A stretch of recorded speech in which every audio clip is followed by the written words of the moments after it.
말씀의 제목은 첫째가 되고자 하면 이란 제목입니다. 제목 한번 따라 할게요. 첫째가 되고자 하면, 첫째가 되고자 하면. 예, 오늘 예수님께서 35절에 보니까 첫째가 되고자 하면 이렇게 해야 한다 말씀하십니다. 여러분, 예수님의 사역을 한번 생각해 보십시오. 예수님이 어떤 일을 하셨나요?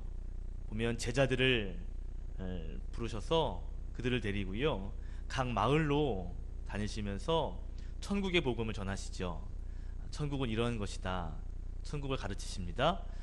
그리고 그 천국을 보여주시기 위해서 여러 가지 사역들을 함께 하시는데, 그것이 뭐냐면 병든 자도 고쳐주시고요, 또 귀신 들린 자 귀신도 쫓아내 주시는 여러 가지 일들을 또 감당하셨죠. 뿐만 아니라 때때로 제자들에게도 복음의 말씀을 가르치셨거든요. 그래서 어느 날 예수님께서 제자들을 불러다가 뭐라고 말씀하시냐면, 내가 조금 있으면 죽임을 당할 거다. 그런데 3일 만에 부활할 거다. 이 이야기를 합니다. 여러분, 십자가의 죽으심 그리고 부활하심, 이것은 복음의 핵심, 본질인데 이 이야기를 제자들에게 말해주거든요. 그런데 제자들이요, 그것을 못 알아듣습니다. 그 이야기가 우리가 읽은 본문 바로 위에 있는 이야기예요. 위에 30절부터 32절에 보시면, 특히 31절에 보니까 내가 사람들의 손에 넘겨져서 죽임을 당하고 죽은 지 3일 만에 살아나리라 하는 것을 말씀하셨는데, 32절에 보니까 제자들이 그 말씀을 깨닫지 못했다 그랬습니다. 여러분, 제자들을 보면요, 가끔 참 답답할 때가 있어요. 그죠? 예수님께서 이 귀한 말씀을 말씀하실 때마다 탁탁 알아듣고요, 탁탁 반응하면 좋은데 그러지 못하는 제자들의 모습을 성경에서 종종 보게 됩니다. 자, 그런데 오늘 우리가 읽은 본문의 이야기 가운데 제자들의 모습을 보면요, 역시 답답한 모습을 보이는데, 오늘 하나님의 진리의 말씀을 알아듣지 못하고 돌아오는 길에 보니까, 돌아오는 길에서 서로 토론하고 쟁론했다 그렇게 말하고 있죠. 33절에 보니까 토론했다, 34절에는 쟁론했다 그렇게 말하는데, 쉽게 표현하면 서로 말다툼을 한 것입니다. 그 말다툼을 하게 된 이유가 뭐예요? 34절에 보니까 이유가 나오는데 그 이유가 더 기막히죠. 34절에 보니까 서로 누가 크냐, 이것 가지고 서로 쟁론했다는 거예요. 여러분, 누가 크냐의 이 문제는요, 뭐 키가 크냐 이런 외형의 문제가 아니었어요. 그래서 누가 크냐의 쟁점은, 그 문제는 어떤 문제냐면 바로 서열의 문제였습니다. 무슨 문제라고요? 서열의 문제. 서열이 있는데 그 서열 가운데 누가 제일 높으냐에 대한 문제였다는 것이죠. 여러분, 우리나라도 서열에 민감한 나라 아니에요? 그죠? 여러분, 생각해 보십시오. 자, 서열이 높은 게 좋을까요? 나쁠 게 좋은가요? 기왕이면 높은 게 더 혜택이 많죠. 물론 뭐 상황에 따라 다르지만 대부분 서열이 높을 때 준 혜택이 더 많이 있는 것 같아요. 저희 집에 제가 삼형제거든요. 그 중에 제가 장남이에요. 첫째입니다. 첫째다 보니까 장점도 있고 단점이 있는데, 단점 같은 경우는요, 야단 맞을 때 형이 책임이 제일 커요. 그래서 동생 잘못해도 형이 또 혼나야 돼요. 이런 책임감이 있어서 때로는 좀 싫을 때도 있어요. 그런데 이 한국 문화에서는요, 첫째가 또 좋은 점이 많더라고요. 제일 좋은 점이 뭐냐 하면, 손님들 와가지고 용돈 주실 때 용돈에 이 차별성이 있습니다. 지금은 이제 5만원권이 많이 발달이 돼서 이제 많이 유통되는데, 5만원권이 없을 때, 만원권에서 10만원권 갈 때 이제 갑자기 방문해서 용돈 줘야 되는데 수표밖에 없는 거예요. 그럼 10만원을 주면서 너희들 나눠 가져라 그러거든요. 그 10만원을 셋이서 나눠야 되는데 어떻게 나눌까요? 예? 기본적인 뭐예요? 기본이 뭐냐면, 제가 좀 기분 좋으면 433 433이에요. 근데 좀 기분 안 좋다 그러면 532, 그러다가 이거는 좀 제가 좀 크게 먹어도 되겠다 싶으면 811까지도 가는 게 이게 큰 첫째의 혜택이에요. 그럼 동생들은 그러죠. 4만 원, 3만 원, 3만 원 나누자 그러면 형 3만 3천 원씩 나누자. 야 무슨 소리야 형인데 최소한 4는 가지고 3, 3 나눠야지. 뭐 이렇게 해도 통하는 게 이제 우리의 시대죠. 그런데요 이스라엘의 문화도요 서열이 굉장히 중요한 문화입니다. 뭐 중국도 그러더라고요. 중국 가보니까 이렇게 식사 자리에 이렇게 원형 테이블이 있잖아요. 그런데 거기에 가장 상석이 있어요. 그리고 그 상석 바로 옆에부터가 이제 서열이 이렇게 매겨지는 거죠. 그래서 중국에 보니까요 가장 좋은 자리가 어딘 거 봤더니 그러니까 원형 테이블이 있는데 대장 자리 의자는 다르더라고요. 좋은 데 가니까 대장 자리가 다른데 웬 대장이 돈을 계산하지 않겠어요. 그러다 보니까 대장은 의자가 좋아요. 그런데 그 자리가 어느 자리냐면 문과 마주하는 자리, 그러니까 문을 이렇게 마주 보는 자리, 등진 자리가 아니라 마주 보는 자리. 그래서 웨이터가 항상 거기에 딱 서 있거든요. 그래서 뭐 시킬 때 대장이 딱 손들면요 딱 오는 거예요. 그러니까 대장은 항상 이렇게 문을 마주 보는 자리라고 그러더라고요.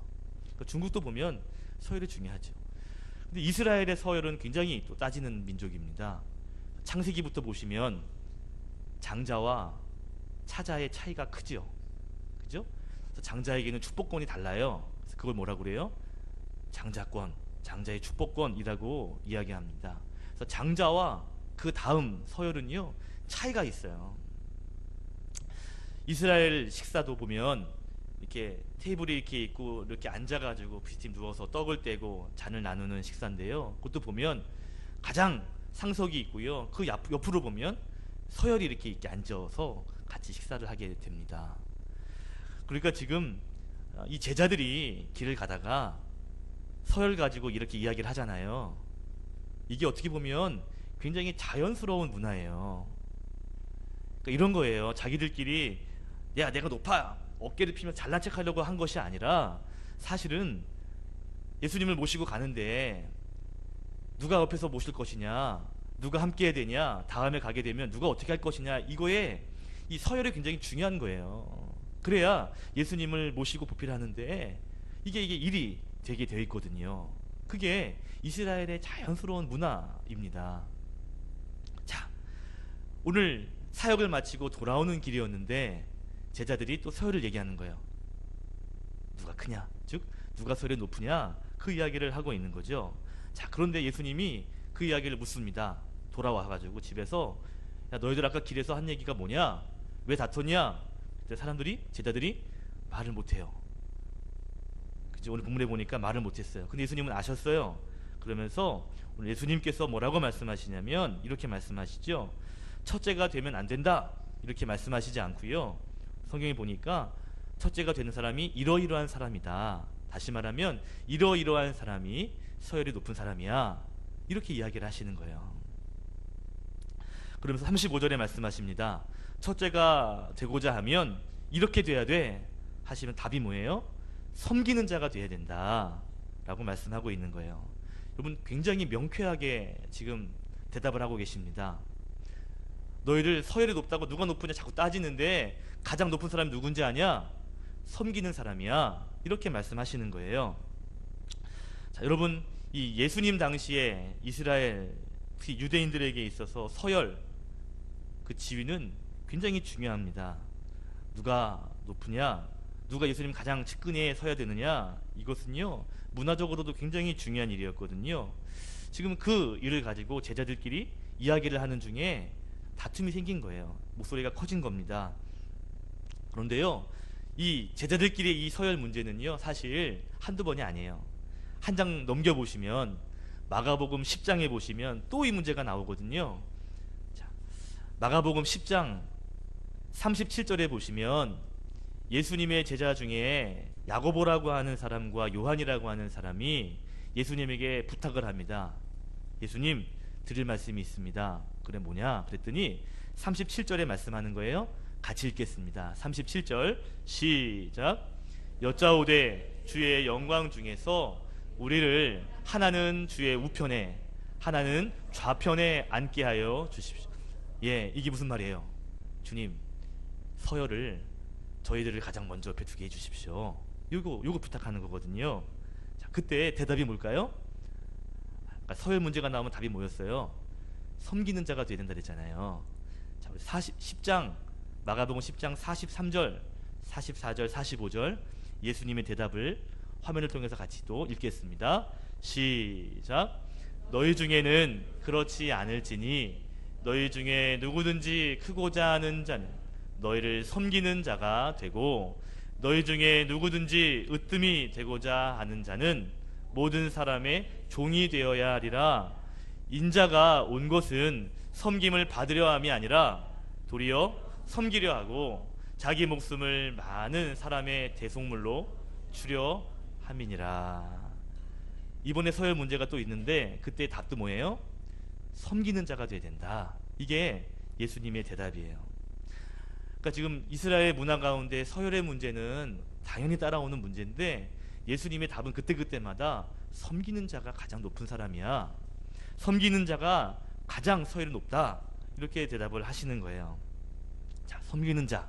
자, 섬긴다는 게 뭡니까? 이 섬긴다라는 단어를 고린도 전서 16장에 바울이 굉장히 잘 설명했는데 16장 15절 화면을 보시고 제가 읽을게요.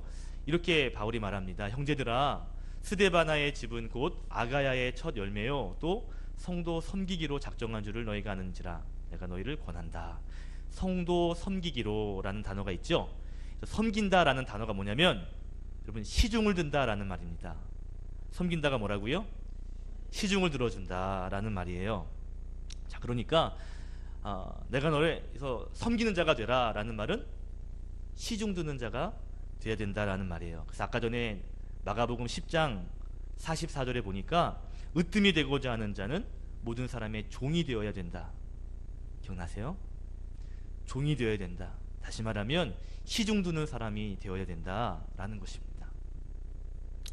예수님이 제자들에게 하시는 말씀 가운데 누가 서열이 가장 높으냐? 그것은 섬기는 사람, 시중 두는 사람이 가장 높은 자다라고 말씀하는 거죠. 자, 그렇다면 우리가 어떻게 섬겨야 하는 걸까요? 어떻게 사람들에게 시중을 들듯이 그렇게 섬기는 본을 보여야 하는 걸까? 오늘 예수님께서 우리에게 주신 마가복음 9장의 말씀을 통해서 보면 특히 35절에 보니까 첫 번째 의미를 우리가 알 수 있는데 우리 9장 35절 말씀 함께 읽겠습니다. 시작. 예수께서 앉으사 12제자를 불러서 이르시되 누구든지 첫째가 되고자 하면 뭇사람의 끝이 되며 뭇사람을 섬기는 자가 되어야 하리라. 뭇사람이라는 것은요 모든 사람을 말합니다. 지금 예수님께서는요 첫째가 되고자 한다면 뭇사람의 끝이 되어야 된다. 그리고 뭇사람을 섬겨야 된다. 즉 모든 사람 가운데 끝이 되어야 된다. 모든 사람을 섬겨야 된다. 그렇게 말씀하고 있습니다. 여러분 서열이 쭉 있는데 가장 끝이에요. 가장 밑에예요. 그러면 누구를 섬기는 거예요? 모든 사람을 다 섬기는 거예요. 끝자리가 만약에 자기 자리라면 그 위에 설이 쭉 있다면요 다 섬기는 거예요. 이게 예수님이 말씀하시는 섬김이에요. 여러분 한번 첫 번째 교훈을 따라했으면 좋겠어요.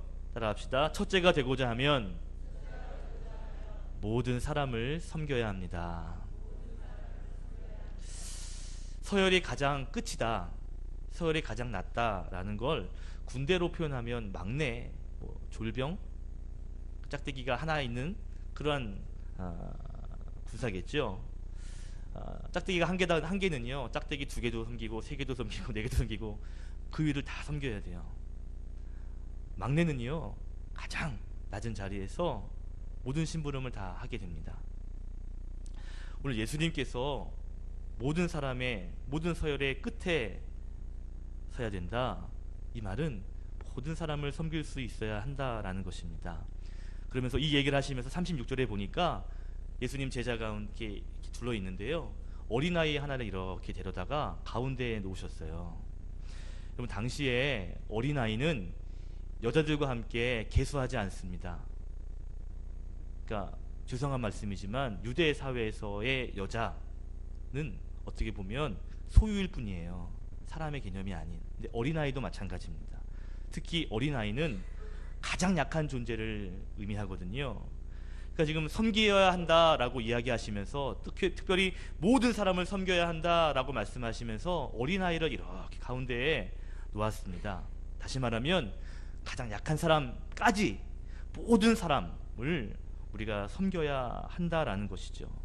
그러면서 37절에 말합니다. 내 이름으로 이 어린아이를 영접하면, 이 아이를 영접하는 것이 나를 영접하는 것이고 더 나아가서는 하나님을 영접하는 것이다. 영접이라는 것은 받아들이고 수용하고 맞이하는 것을 말하거든요. 이 어린아이를 수용하고 맞이하여서 영접하여 그를 섬기는 것, 이것이 하나님을 섬긴다라는 거예요. 그러면서 모든 사람 가운데 특별히 어린아이까지도 섬길 수 있는 그러한 섬김이 있어야 된다라는 것입니다. 저는 오늘 말씀을 통해서 섬김의 큰 원리 하나를 발견하게 되는데요. 여러분, 예수님의 섬김은요, 차별하지 않는 섬김입니다.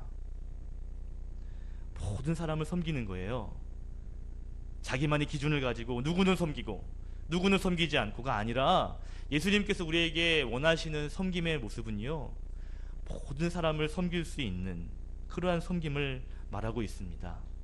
다시 말하면 세상의 지위가 조금 낮아도 배움이 많고 적음 이게 중요하지 않고 생활의 수준, 가진 것에 중요하지 않은 약하거나 소외당하거나 때로는 힘이 없는 사람이라 할지라도 우리는 그러한 사람들까지도 섬길 수 있어야 한다라는 것입니다.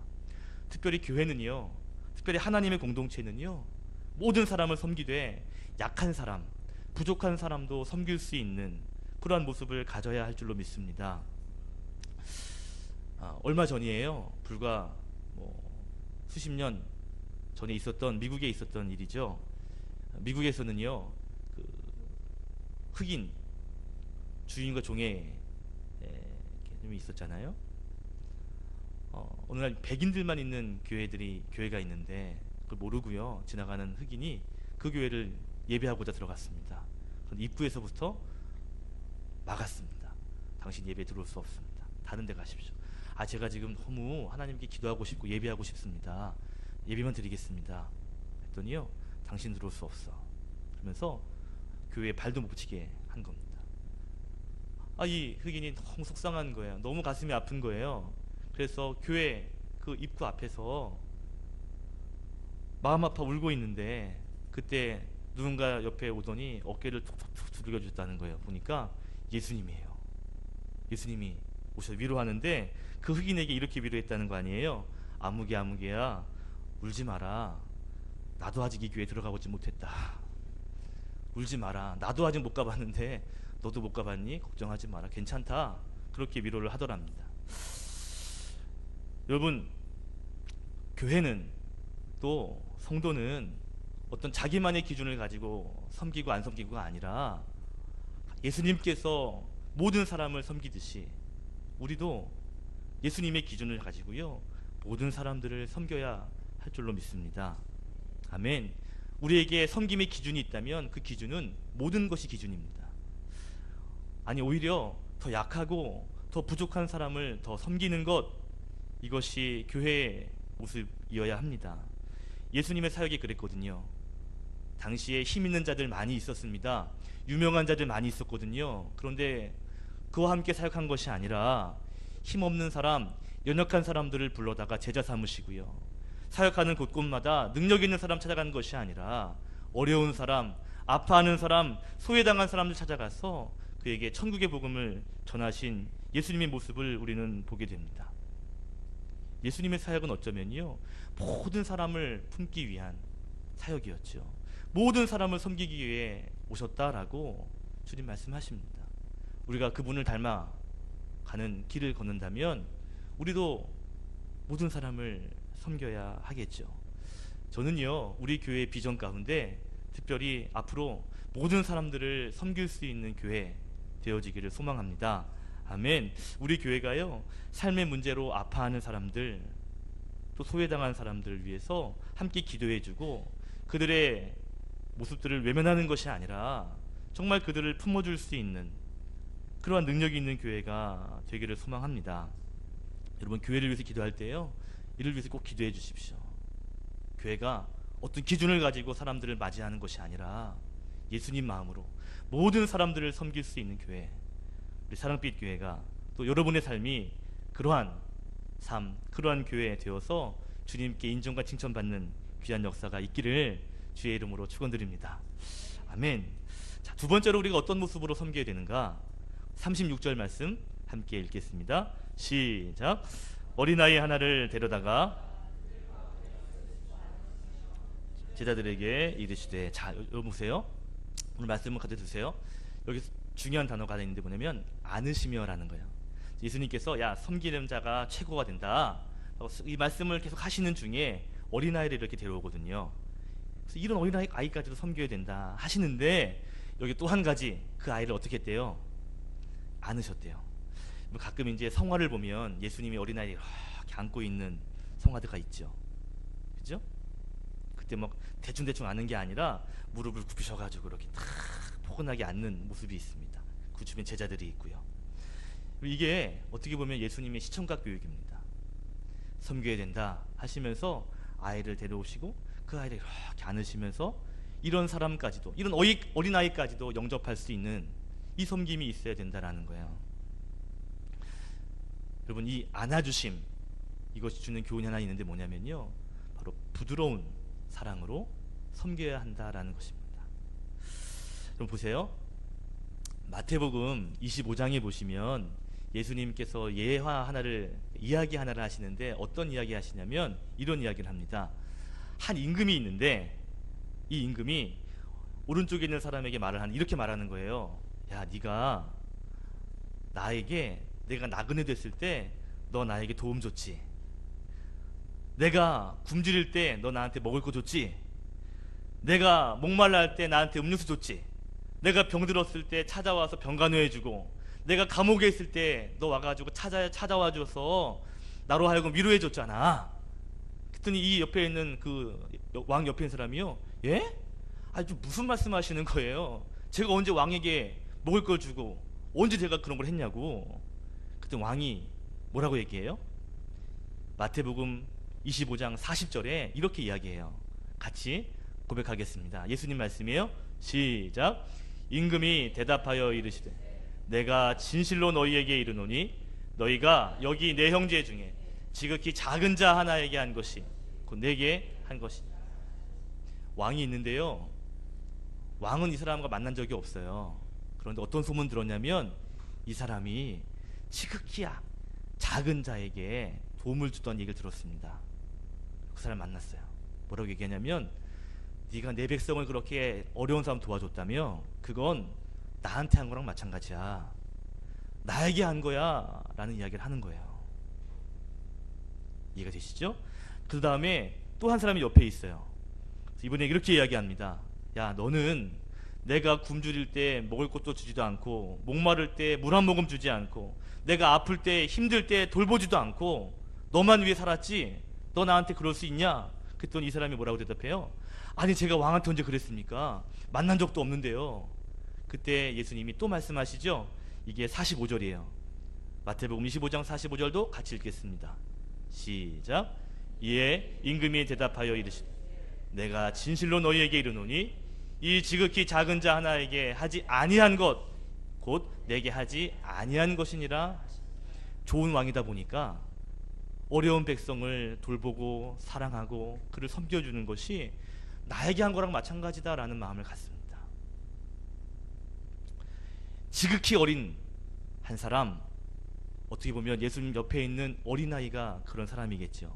그런데요, 이 어린아이, 가장 끝에 서야 되는 그 어린아이를 예수님께서 오늘 이렇게 섬겨야 한다 하시면서 그를 이렇게 안아주시면서 이야기하고 있는 거예요.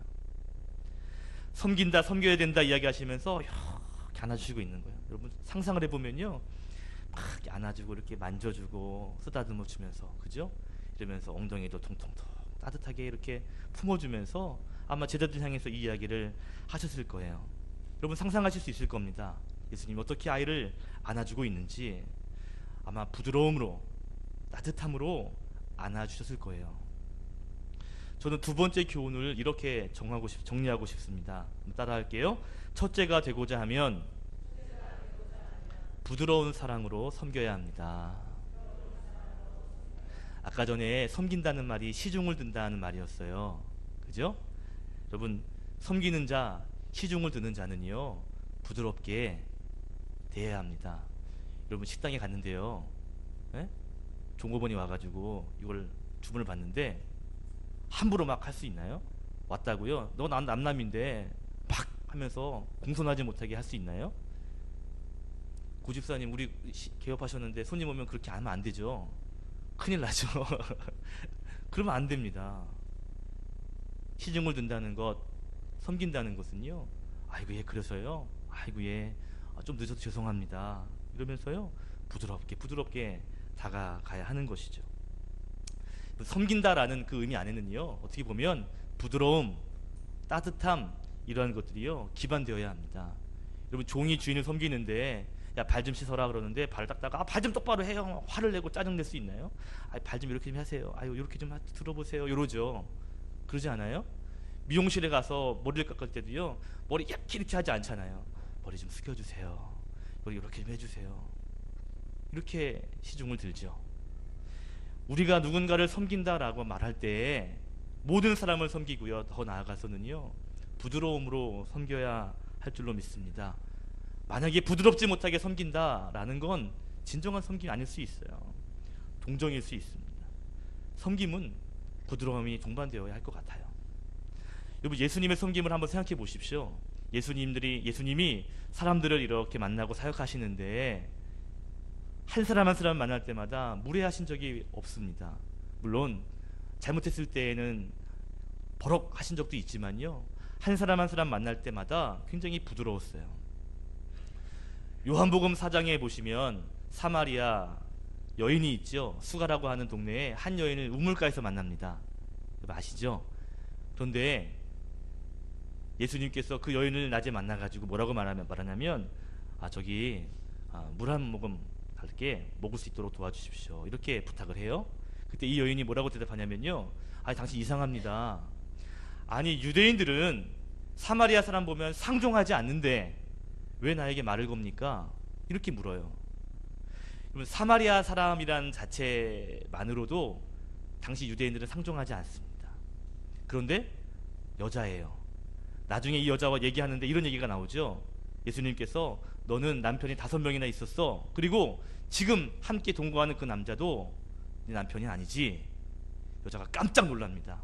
그러니까 지금 이 여인의 모습은 어떤 여인이냐면요, 굉장히 성적으로 뭔가 문제가 있는 여인이에요.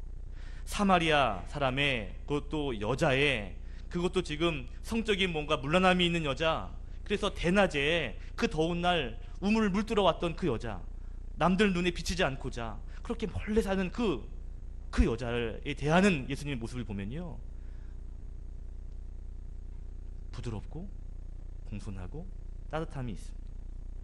저는 예수님의 섬김의 모습을 보면서 우리의 섬김이 이래야 되겠다 생각이 들어요. 모든 사람들을 섬길 수 있을 뿐만 아니라 따뜻함과 부드러움을 가지고 섬겨야 하는 것입니다. 어떻게 해요? 예수님이 어린아이를 이렇게 안아주듯이 우리 집사님을요 이렇게 안아주듯이 섬기는 거예요. 우리 권사님을 섬길 때 그렇게 이렇게 따뜻하게 섬겨주시는 거예요. 이게 예수님이 우리에게 말씀해 주시는 섬김의 모습이에요. 요즘에 떠오르는 리더십이 있습니다. 가르쳐서 뭐라냐면 섬김의 리더십이라고 말해요. 몇 년 전에 재미있는 조사를 했는데 직장 다니는 사람들에게 이런 질문을 했어요. 직장에서 존경하는 상사는 어떤 상사냐, 그리고 존경할 수 없는 상사는 어떤 상사냐, 요거를 질문을 했습니다. 답은 명쾌하게 나왔어요. 뭐냐면 리더지만, 상사지만 아래 사람들을 섬길 줄 아는 리더, 이 사람을 존경한다는 거예요. 반대로 존경할 수 없는 사람은 뭐냐, 아래 사람을 부리고요, 자기가 스트레스 받은 거 다 쏟아버리고요, 자기만 생각하는 이기적인 상사. 사람들이 알잖아요. 정말 이 사람이 나를 섬기고 있는지 배려하고 있는지는 금방 보이거든요. 그런데 그러한 상사는 존경할 수 있고 어떤 상사는 존경할 수 없는데 그것이 바로 섬김이라고 하는 기준이었다는 거예요. 참 재미있는 거 하나가 있는데 뭐냐면 이런 것도 있어요.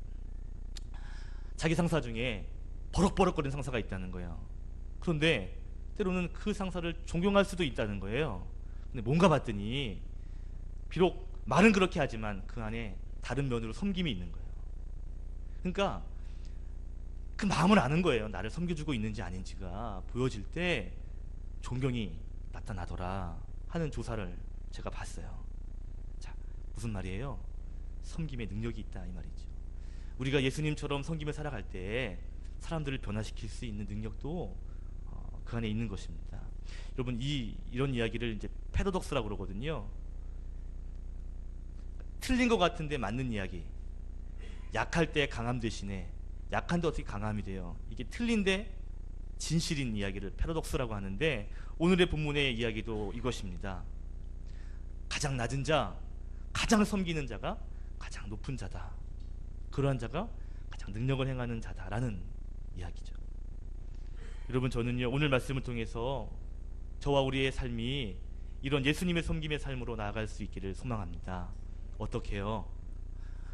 기준을 가지지 않고 모든 사람들을 섬길 수 있는 마음, 또 부드러움으로 사랑으로 섬겨 나가는 그러한 모습, 우리의 삶이, 우리의 교회가 이러한 섬김의 모습을 가짐으로 말미암아 결국에는 예수님에게 큰 칭찬과 인정을 받는 그러한 삶, 그러한 교회가 되기를 주의 이름으로 축원합니다.